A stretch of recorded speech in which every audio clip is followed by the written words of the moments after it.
Qanday holatlarda avtomobilni boshqa avtomobil yordamida tortib ketish, ya'ni bukser qilish mumkin emas? Keling, bugun shu haqida gaplashamiz.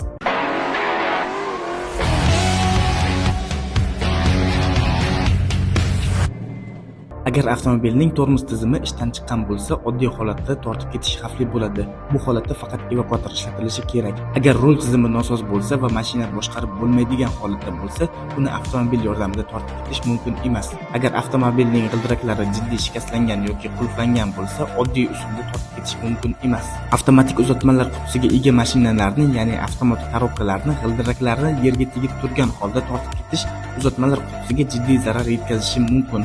Shuning uchun evakuator talab qilinadi. Agar avtomobilning dvigateli yoki transmissiyasi qattiq shikastlangan va harakatlanmaydigan bo'lsa, uni evakuator yordamida olib ketish kerak. Agar avtomobil avtohalokat natijasida shikastlangan bo'lsa va tortib ketish paytida qo'shimcha muammolar yuzaga kelishi mumkin bo'lsa, evakuator chaqiriladi. Agar avtomobilda yonilg'i sizib chiqayotgan bo'lsa yoki elektr simlari qisqa tutashuv holatida bo'lsa, mashinani oddiy tortib ketish xavfli bo'lib, faqat evakuator orqali olib ketish tavsiya etiladi. Agar mashinangizda shunday nosozliklar bo'lsa, evakuator chaqirish eng xavfsiz va to'g'ri qaror hisoblanadi. Evakuatorni siz Letro yordamida chaqirishingiz mumkin.